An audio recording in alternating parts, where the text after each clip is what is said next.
BRUKSVARA bed with the AFJALL mattress. Hey everyone, welcome back to the Clueless Dad. Today we have a BRUKSVARA bed, single bed, and an AFJALL mattress, this foam mattress. This is the 200 by 120 size here in Japan where I am. There's actually a narrower one, and I know in other markets the same BRUKSVARA, actually slightly different sizes, and kind of a mid-level bed. Anyway, I'll talk about it while I do time-lapse to put it together. 3, 2, 1, go. Okay, so first of all, you may have not seen this for sale in every market. I've seen that they sell it in Hong Kong, Japan, and then also Singapore, so it might just be an Asia-only thing, or maybe Europe and Asia. But as far as I know, they don't sell it in the US. It's a little bit fancier. It's definitely not the cheapest one. It's got like a solid front baseboard and then also headboard, and then there's padding on the headboard, which is just this Velcro pad that you put on there. So not super fancy. It's got metal legs. Okay, so already my first screw up. Pay attention to the diagram here. You want these two holes, which is where the legs go into, to be on the top as you're assembling it here. So it again shows you here on this baseboard, footboard. So you want to make sure that those two holes are on the upper side now. And so I did it wrong. I'm going to flip it over right now. Yeah, price-wise, very reasonable. Total is 19,900 Japanese yen, which is only about $125 at the current exchange rate when I'm filming this. So very reasonable. That's including tax. And the AFJALL mattress, this is also the 200 by whatever is 120 size. This one is 14,900, so about $95 or so, a little bit less than $100. Depending on the exchange rate. But yeah, not so bad. This is not the thickest one that has, they have versions that have like the spring coils, but my wife actually said not to get it because we don't want our kids jumping on the bed because they're going to probably break it sooner or later. So we sort of detuned it to just be foam, and that's what they sleep on now, so they're kind of not used to it. Okay, so I'm going to go off script a little bit. Right now, the instructions tell you to flip it over to the way I just had it.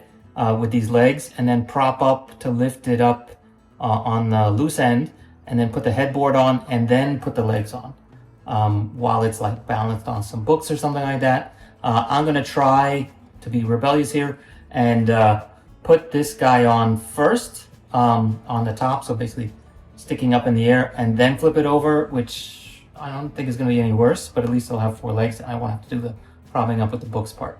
Let's try that out. So not exactly the way they tell you to, but let's see how it works.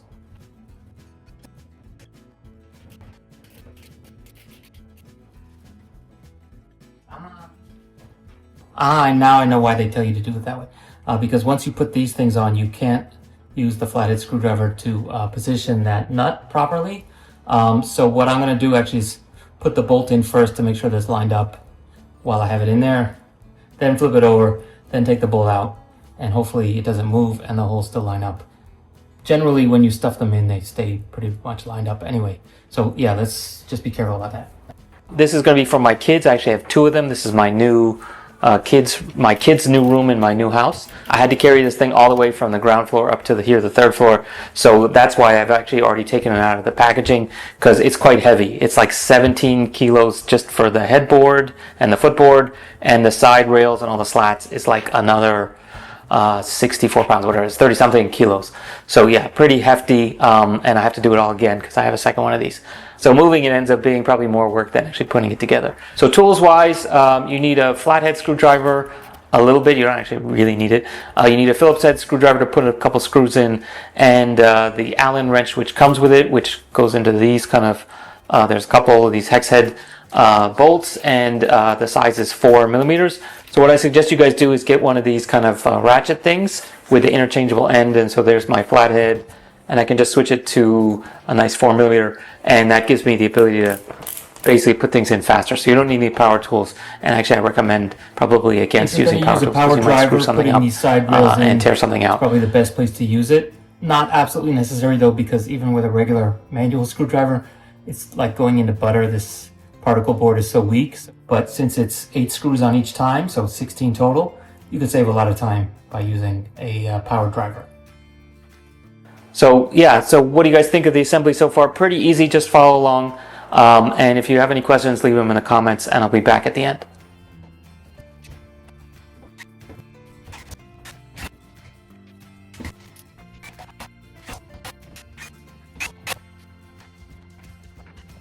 Okay, so almost done. Second to last, third to last step. So here you have to put these kind of strut things across the frame, and they go from this L bracket to that L bracket, and again with the second one. And these things are adjustable. It's actually two pieces that are held together with screws. And as you can see, it's like stamped sheet metal, which is pretty junky. And they've sort of tapped holes in at this end, and in the middle. And you just adjust it depending on what size bed you have.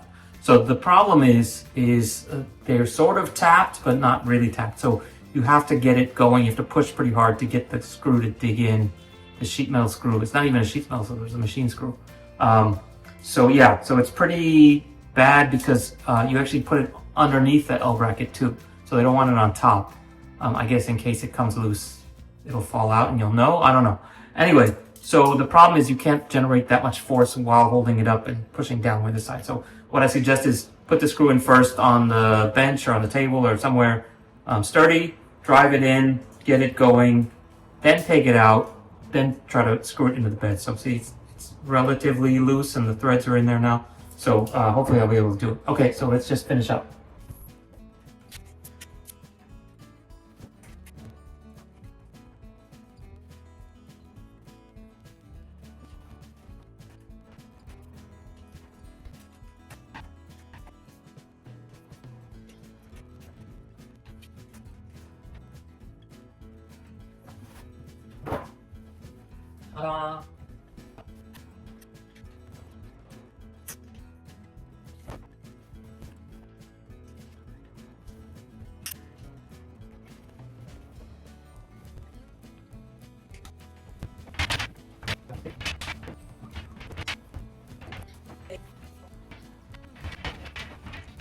Okay.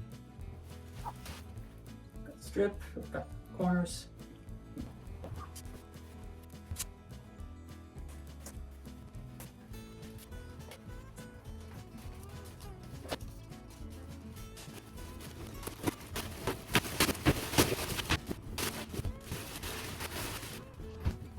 Okay, and here we are. Yay, we finished finally. Obviously took longer than you expected. Always takes longer than you expect. So actually the most difficult part was getting this mattress out of that wrapper. So it's wrapped in plastic, then like vacuum sealed, and then rolled up, and then wrapped, and then taped. And somehow you've got to get all that off without cutting the mattress. So be very, very careful if you're using any kind of razor blade or even scissors. Just be careful when you get down to those last couple layers. Tear if you have to, it's much safer. So as you saw, since I put it out, it has already started to inflate. They say don't sleep on it for the first 72 hours. Luckily, we're not going to actually move in for a couple days, so we're okay on that. And yeah, it's not too bad.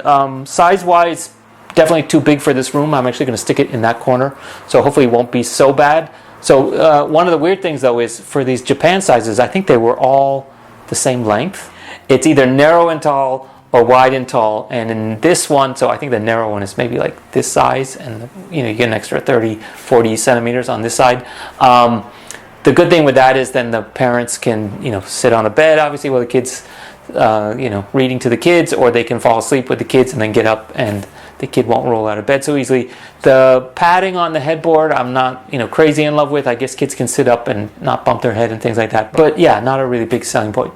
Okay, so there we are. Here is the BRUKSVARA 200 by 120 and the AFJALL AFJALL mattress. What do you guys think? If you have any questions or comments, let me know down below. One last thing, that cross beam is, because it's stamped metal, it's kind of dirty, greasy, I don't know what it is, but you'll get some black marks on your hand. Definitely wash your hands before you put that headboard thing on, because it's fabric and you'll stain it. And then obviously this super nice white mattress too, so definitely wash your hands after that. There's a little bit of dust on everything. You could wipe it down with a towel as you're assembling it, but not a big deal. But definitely I don't think it's worth wearing gloves. Just wash your hands once.